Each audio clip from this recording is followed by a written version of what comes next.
Hey there, this is Paul Zimmerman, and today we're going to talk about when shrubby roses attack.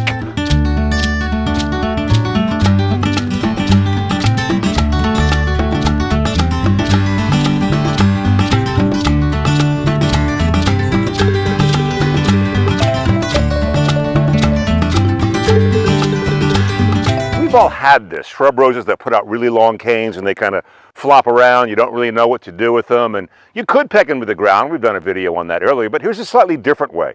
Peg them to each other. So this is Papa Meilland. It's actually a climber, and I've got one bush here. I've got one bush here. I've even got another bush over here. So what I do is simply take this cane and I peg it into this rose over here. Then I've done the same thing going that way. So basically I'm pegging this way and I'm pegging this way, about halfway up the plant, maybe 3/4 of the way up the plant. I don't want to get too down into the middle and kind of clog all that stuff up a little bit. But by doing this, I get all these wonderful basal breaks that you can see what I've got going on here, just like a climbing rose. It breaks along the side. I'm going to get a lot more flower, a little bit more control. So basically, another way to work with long shrubby roses with long canes, peg them into each other.